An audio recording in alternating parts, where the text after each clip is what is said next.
फतेह की डील की खबर सामने आते ही दावा है कि अमेरिका से लेकर यूक्रेन तक हड़कंप मचा हुआ है। फतेह मिसाइल एक बैलिस्टिक मिसाइल है जिसका खौफ अमेरिकी सैनिकों के जहन में अब भी बरकरार है।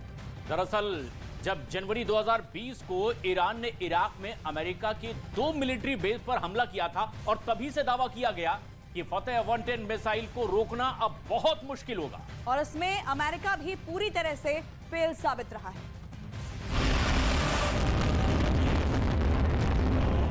फतेह 110 मिसाइल वाली बात जब से ज़ेलेंस्की को पता चली है वो बहुत दहशत में है। उनकी एयर डिफेंस वाली डिमांड और पक्की हो गई है कि किसी भी तरह यूक्रेन की फौज को ऐसे एयर डिफेंस सिस्टम से लैस कर दिया जाए जो ईरान के ड्रोन और मिसाइल को काउंटर कर सके।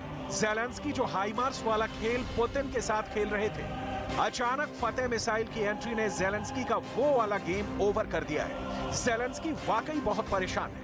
Сьогоднішній російський обстріл ракетами і дронами теж призвів до нових перебоїв з електрикою, але це виправляється. Відновлювальні роботи тривають. Така форма терору не дасть Росії нічого навіть зараз, коли ми ще не маємо достатньої кількості систем ППО. फतेह 110 को लेकर ज़ेलेंस्की का डर क्यों इतना ज्यादा है, इसकी बहुत ही बारीक बातें आपको बताते हैं। ईरान की ये मिसाइल 300 किलोमीटर तक हमला कर सकती है और ये अपने टारगेट के 3 मीटर के दायरे में गिरती है। एक बैलिस्टिक मिसाइल का इतना सटीक होना बहुत बड़ी बात है और यही बात पुतिन को पसंद आ गई।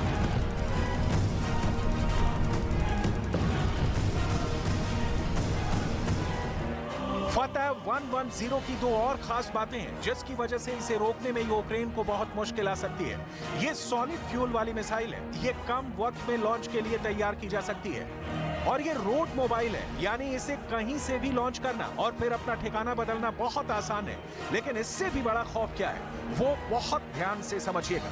ज़ेलेंस्की को यह भी पता चल गया है कि फतेह 110 मिसाइल को रोकना बहुत मुश्किल है और इसमें अमेरिका भी पूरी तरह फेल साबित रहा है। अमेरिका को हमले की जानकारी तो मिल गई थी, इसीलिए उसके सैनिक आसपास अंडरग्राउंड हो गए थे। लेकिन अमेरिका के एयर डिफेंस सिस्टम ईरान की फतेह 110 मिसाइल को रोकने में नाकाम रहे थे। ईरान ने ऐसी करीब 20 मिसाइल दागी थी। ये जहां गिरी वहां ऐसे ऐसे गड्ढे बने और 100 से ज्यादा अमेरिकी सैनिकों को धमाकों से गहरा सदमा पहुंचा था। ऐसी ही मिसाइल पावर से पुतिन लैस होना चाहते हैं ताकि वो ज़ेलेंस्की को वो वाला सबक सिखाएं जो ईरान ने अमेरिका को सिखाया था। ऐसे में ज़ेलेंस्की क्या करेंगे? एयर डिफेंस तो ठीक है, लेकिन टक्कर तो बराबर की होनी चाहिए। इसीलिए ज़ेलेंस्की के ऑपरेशन भी बहुत गौर से समझिएगा। ज़ेलेंस्की लगातार एटैकम्स मिसाइल की डिमांड कर रहे हैं। ये हाइमार्स जैसे लॉन्चर से दागी जाती है। इसकी रेंज 300 किलोमीटर होती है। अमेरिका से लेकर यूक्रेन तक पूरा पश्चिम मीडिया बार बार इसे लेकर बड़े बड़े लेख छापता रहा है। एटैकम्स मिसाइल पर अमेरिका अभी तक बैकफुट पर है। वो टैंक तो दे रहा है, लेकिन उसे डर है कि ऐसे हथियार आक्रामक वाली श्रेणी में आते हैं और अगर ज़ेलेंस्की को ये मिसाइल मिली तो उनके हमले रूस के अंदर तक होंगे। ये युद्ध का दायरा बढ़ाने वाला बड़ा खतरा हो सकता है। अमेरिका को मालूम है कि ज़ेलेंस्की अभी तक पुतिन की क्रूज मिसाइल और ईरान से मिले शाहिद 136 के आगे लाचार हो चुके हैं। अगर उन्हें फतेह 110 जैसी मिसाइल मिली तो रूस की फौज कैसे कीव को रौंदते हुए आगे बढ़ जाएगी। Атака передувала їй атака дронів, дрони камікадзе. 24 із 24 було знищено, всі 100%. Бачите, що вже протиповітряна оборона не вперше показує такий результат, саме по знищенню БПЛА іранського виробництва.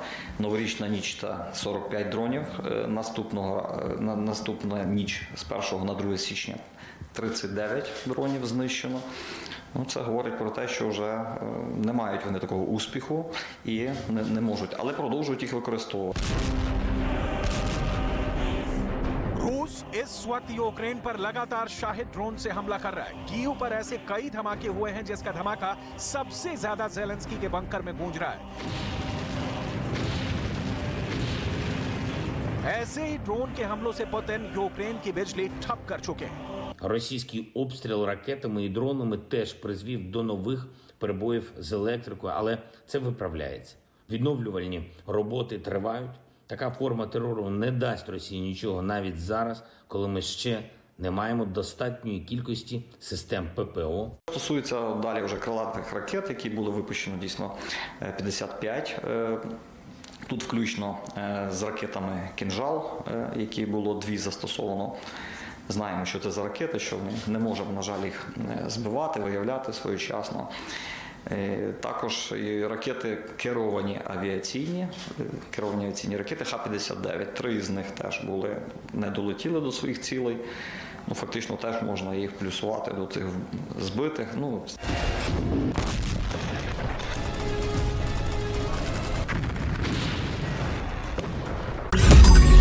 मैंने नहीं देखा इस तरह का चीट, इस तरह का क्रिमिनल माइंड पूरे जेल स्टाफ को ब्राइब कर देगा। मैं सोच भी नहीं सकता था। गवर्नमेंट फंक्शनरी को इम्पर्सनेट करता था, आवाजें बदलता था।